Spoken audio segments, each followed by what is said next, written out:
Hey everybody, and welcome back to this week's Most Elite podcast. I don't have the game in front of me, but I'm going to talk over some footage I did of a game called Alice. It was released on Steam a little bit back. I wanted to do like a whole thing for it. Like I was going to stream it, but I don't know, just doesn't. It's not sitting right with me. It lacks, like, it doesn't give you like correct information, and it's like it's not even scary, like, and I wanted it to be scary. The fear of it is, oh, if I run out of batteries, it's going to get dark and I'll die because this ghost thing is going to get me.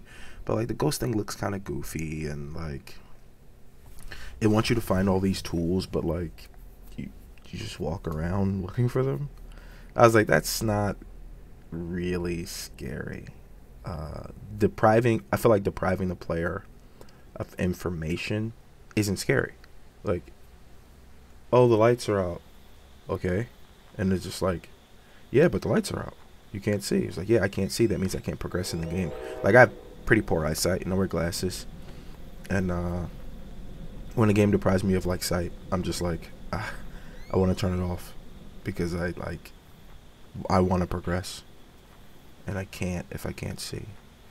And you got to stumble around in the dark until you can see again. And it's supposed to be a relief to the player. Like, it's supposed to be, oh, I can see again. And then it like creates tension because you have to go back out into the dark. I get it, but I wish like indie games didn't do it so much because it's not scary. To me, it's just a nuisance and I get angry. But for this game, you know, you collect you can hold 3 batteries, and you have a camera, night vision camera, and you're walking around a construction site. Trying to escape. You got lost in a construction site, and there's a urban legend about this woman there who's killing people in a construction site. So that's the whole game. And I don't beat it in this video. I die like a lot, and I find like I go to this area and I find a ladder, but I don't like. You need to find the bolt cutters, which I don't have. I guess to escape, you need to find a crowbar, which I didn't find. And I tried to play it again, but it just didn't. I don't know. Something about it.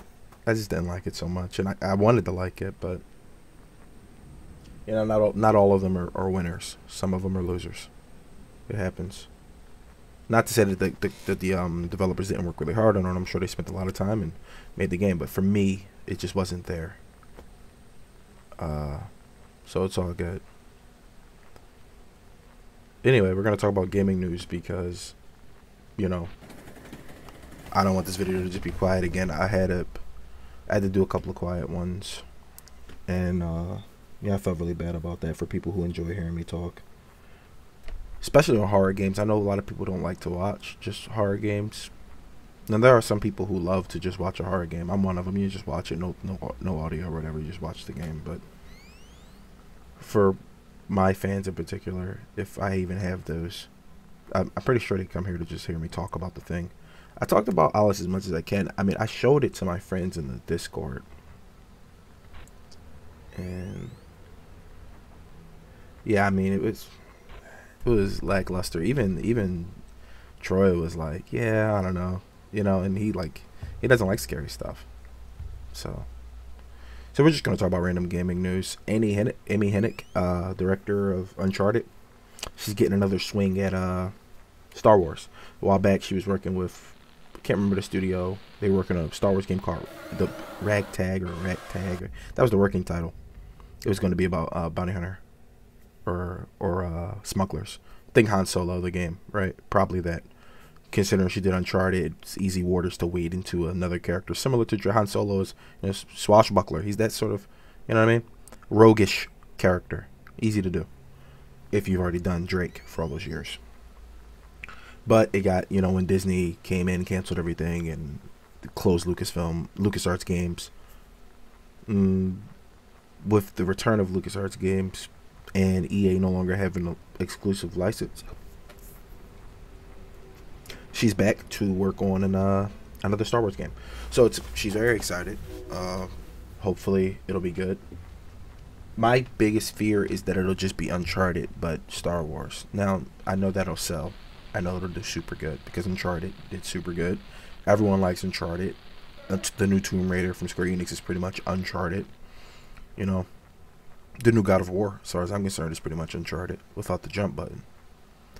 So it'll sell if it's that. You know, Uncharted in the Star Wars universe. It's like the perfect fan fiction. It's hard not to sell. But I do want it to be something new. But we'll see. You know, Tiny Tina's Wonderland DLC is this week. Tomorrow, actually, to date this episode immediately. So that's exciting. It has snake people, and I think it's adding its first raid boss or second.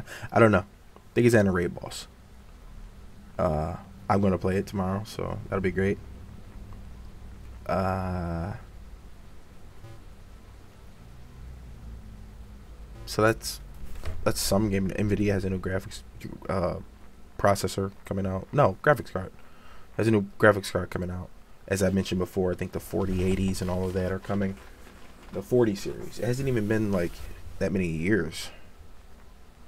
You know, Snoop Dogg's DLC releases today, or it released yesterday for Call of Duty. He's a playable character now, and yes, it's 420, and yes, it's Snoop Dogg. So, if you like Snoop, you want to play Snoop in Call of Duty, go get him. He is there. So that's pretty exciting for fans of Snoop Dogg. And I don't know anybody who's not a fan of Snoop. Snoop's the man. Oh, oh my goodness, Thor 4 trailer finally dropped after I felt like weeks of begging from the MCU community, like, oh, Thor 4 teaser. It dropped, right? Shows off Jane Foster's Thor. Pretty exciting stuff. She was Thor for a long time in the comics. She got like chemo, and whenever she turned into Thor, I mean, she had cancer or some kind. Whenever she turned into Thor, she wasn't sick anymore and all that stuff. I think she dies, and then doesn't die, and then has children, and then her children are in the future. It's Marvel stuff. Basic Marvel stuff here, guys. You know, but we'll see what they do in the movie. It'll be pretty exciting, probably. I wouldn't know. I'm not going to see the movie. My friends will though, and then they'll tell me that it was exciting. So that's something. That's something to look forward to. I'm looking forward more to their reviews than the movie. Weird. Man.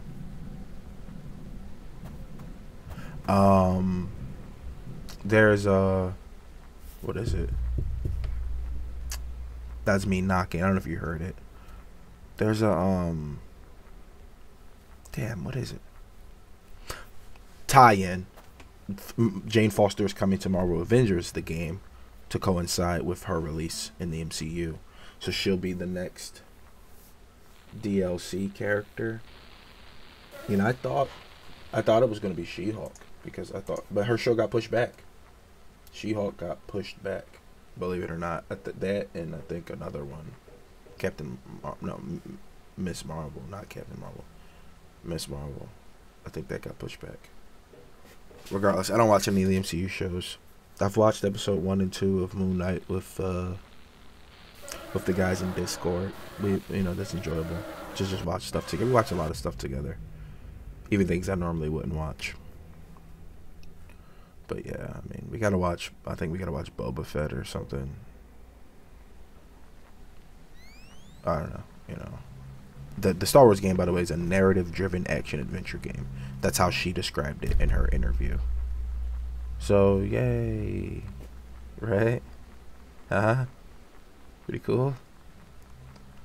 I don't know. Chrono Cross Remaster came out, and it was awful and had terrible FPS and all that stuff. Anyway, the modders got right to it and fixed it. So if you've been wanting to play the remaster, but really haven't because of its issue of FPS, go ahead and get the mods if you're on PC. If you're on a console, then I'm sorry for your loss. But if you're on PC, go get the mods, and then it fixes the game for you. So that's pretty exciting stuff.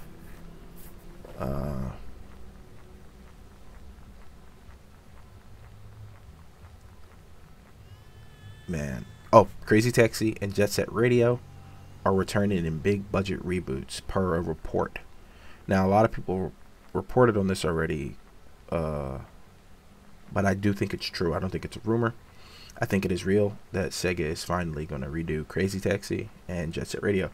It's funny because we were talking about Jet Set Radio in the party for so long, like in the Discord, and we were like, man. And most of the reason, the accepted reason that they never did it again, was because they cannot get the rights to all of that music. They don't own that music, and it was like they just could not get the rights to that music. So if that's been solved, or whatever the situation, that's exciting.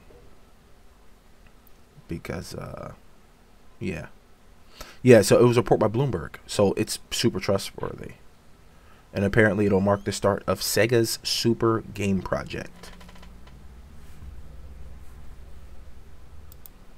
Okay, sorry about that, I had to take a phone call. Yeah, I think this video is pretty much over, so like, comment, subscribe, all that good stuff. We'll see you guys next time. We'll talk more about Sega. All right, bye.